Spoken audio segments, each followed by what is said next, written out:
People are watching through streaming at state.gov, our social media accounts as well, and a variety of different ways. Announce your name if you could and your outlet. That would be terrific. Matt Lee, I'll announce for you because you're so shy with the Associated Press. Sir, what can I tell you? Well, first of all, thank you for your opening remarks there. And I would also say congratulations because for those of us who were around back at the beginning of the first Trump administration, the first State Department briefing in 2017 was on March 7th. So you have beaten that by 1 day. There you go. I don't know if not that you're you're competitive, but no, I did not know. But, you know. All right. Anyway, so thank you got that. You have a record already. Okay, thank you. So anyway, yes, thank you sir. very much for your commitment to speaking to us and being open and transparent.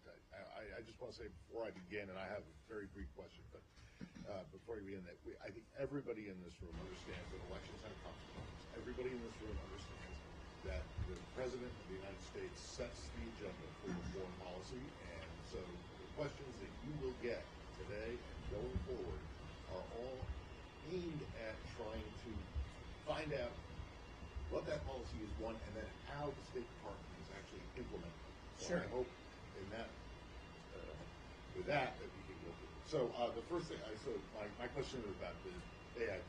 Sure. USAID.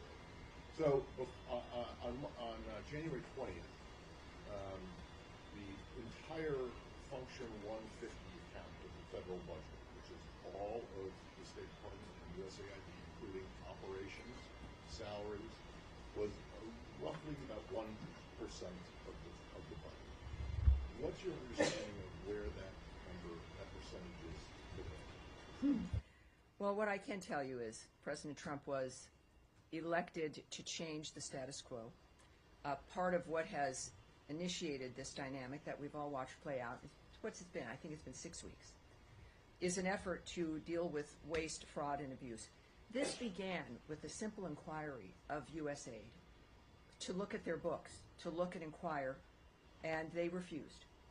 They said, we're an autonomous organization, you have no right to come in. The intention was not to do it in a manner that you've been watching unfold. It began because there was no cooperation at the beginning. And the inquiry, of course, was because of the debt, the nature of being $2 trillion, that it was an unsustainable and remains an unsustainable way of running anything, a household or a government. There's a point where you have to look up and say, we need to see at least what's happening. So this has been a pause, a 90-day pause, you shouldn't forget that, to look at the nature of how the taxpayer money has been spent and if it was being used in the proper way for the things that we've allotted it for. And that began. It was certainly in a manner that was not planned on, but we needed to do it. It was something that was, of course, important to accomplish the nature of dealing with, is there fraud, is there abuse, is there waste, how can we fix the system so that taxpayer dollars are being used properly. And in the process, of course, we've looked through some of these issues. You heard at the joint session of Congress addressed by the President, some of the remarkable programs that we were paying for around the world, millions of dollars, and clearly change has had to be made, and that's what we're doing right now. There's change not only when it comes to what's being funded, but also how the bureaucracy works, and if a bureaucracy the size that it was needed to exist in the way that it exists. All of this review is important. At the same time, within a review like this, because you're looking at whether or not there's an efficiency in the way money is spent, it doesn't mean that we're not going to be doing foreign aid. It's a matter of how are we going to be doing the aid, and if it is effective, and if it is efficient, and if it achieves the goals that we want that make America safe, more prosperous, more secure, and there's nothing that's deviated from that. On the issue of the numbers, you asked about numbers. Clearly, this is a rapid dynamic. This is a process that is an internal process that involves an entire host of decisions that are being made over a number of different bureaus and dynamics that I'm not a part of. We see what the results are. We have been getting the notifications about the nature of the numbers involved, but I can't go into specifics on this day or how they might even be tomorrow.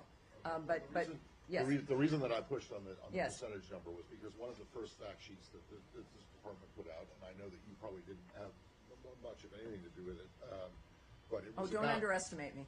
Not yet. Well, it was on January 29th, and it was about the executive order on. Sure. And it said in there, even setting aside generous support for Ukraine over the past several years, the U.S. is spending roughly $70 billion in foreign aid annually.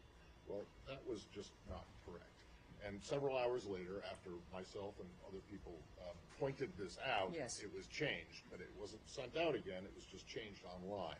But it was changed to $40 billion instead of 70.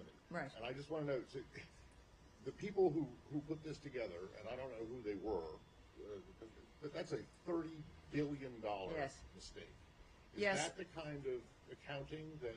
No, it's not. And I think, and can speak on behalf certainly of my department and of this entire department and the speed with which some of these things are happening, that mistakes are corrected. There was one. It was corrected, and that's certainly not going to happen again. That's what I can pledge to you. I do know, and as everyone learned on that day, that the data matters, which is why I'm not going to stand here and guess, that the facts of the matter matter, and we're determined. I am determined in this role. This is not just a first day for me, but also for the department to see the nature as a reminder of what you're all interested in and what we have to speak to, and I appreciate that. But yeah, it's everything's a learning curve. But at that point, of course, that's a significant difference, and let's just say it's not going to happen again. Thank Thank you. you, sir. Yes, Rich. Hi, Tammy. Fox News.